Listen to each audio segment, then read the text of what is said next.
पटना में बिहार की पूर्व मुख्यमंत्री राबड़ी देवी के 10 सर्कुलर रोड वाले आवास को खाली कराने की प्रक्रिया बीते कई दिनों से चल रही है।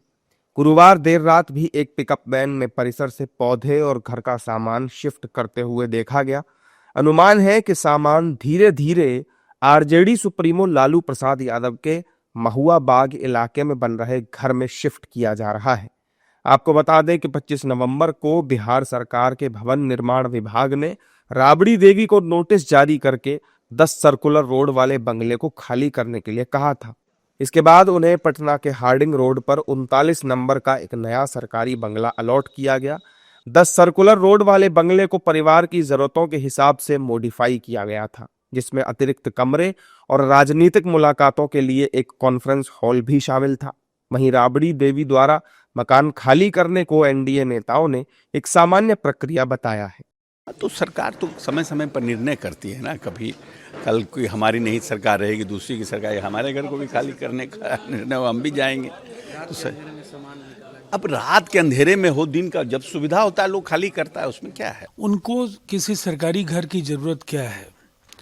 उनके पास बेनामी संपत्तियां, उनके परिवार के सदस्यों के नाम पर जो दर्ज संपत्तियां हैं, उसके आधार पर वो बिहार के सबसे अमीर परिवारों में से एक हैं। तो वो कहीं भी रह सकते हैं, उनके लिए कोई किसी सरकारी आवास को लेकर के कोई उनके मन में चिंताएं नहीं है।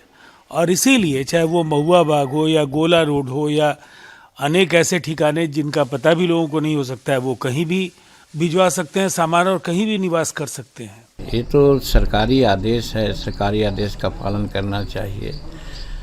हम भी जिस क्वार्टर में रह रहे हैं वो ज्योति देवी माननीय सदस्य के नाम पर थी। हमारे लोगों को भी नोटिस मिला है कि आप खाली कीजिए। ये अलग है कि ज्योति देवी ने फिर कहा है कि हम रह रहे थे, बगल के हैं, काफ़ी लोग आते हैं, हमको ही मकान रहने दिया जाए। ये नहीं कहें कि हमारे साथ रहते हैं केंद्रीय मंत्री जीतन राम मांझी, इसलिए वैसा किया जाए। लेकिन एक आधार मान कर उन्होंने मांग की है, तो उसी प्रकार से राबड़ी देवी जी भी कह रही होंगी, लालू जी भी कह रहे होंगे या तेजस्वी जी भी कह रहे होंगे। तो इस पर सरकारी स्तर पर निर्णय लिया जाना चाहिए है। वहीं विपक्ष ने राबड़ी देवी के मकान खाली करने को लेकर बीजेपी पर निशाना साधा। विपक्षी दलों के नेताओं ने कहा कि बीजेपी जानबूझकर ये सब कर रही है। सरकार ने आदेश तो जारी किया है, लेकिन सरकार अपमानित करना चाह रही है।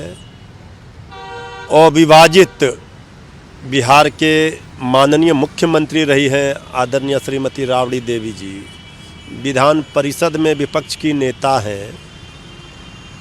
तो सरकार ने जिस बदले की भावना से ये सब कार्रवाई करने का मन बनाया है, जनता सब देख रही है। मोह बंगला का नहीं है, लेकिन सरकार के नियत पर सवाल खड़े हो रहे हैं। देखिए, भारतीय जनता पार्टी की सरकार हमेशा विद्वेष की और विरोध की, दुश्मनी की राजनीति करती है, जिसकी वजह से वो इस तरीके की हरकतें करती है। अगर उनको आवास था उनके पास और वो नियमतः आवास रह सकता था तो उसमें कौन सी दिक्कत थी। लेकिन भारतीय जनता पार्टी नियमों का हवाला दे करके जिस तरीके से उस बुजुर्ग दंपत्ति को, लालू जी जो खुद में परेशान है, बहुत बीमार हालात में है, अभी उनका ऑपरेशन भी हुआ, उनको परेशान करने की ये साजिश है। विपक्ष को दुश्मनी के भाव से देखना भारतीय जनता पार्टी की नीति है और इसी नीति से वो लोकतंत्र को और संविधान को कमजोर करना चाहती है। देर रात राबड़ी देवी के 10 सर्कुलर रोड स्थित सरकारी आवास पर हलचल देखी गई थी। आधी रात के करीब 4 से 5 गाड़ियों में सामान आवास से बाहर निकाला गया। इस शिफ्टिंग के दौरान मुख्य रूप से पौधों और अन्य सामान को छोटे ट्रकों और टेम्पोज में भरकर गोला रोड स्थित एक गौशाला में अस्थायी रूप से रखा गया है। वहीं इस गतिविधि ने सियासी गलियारों में चर्चाओं को और तेज कर दिया है।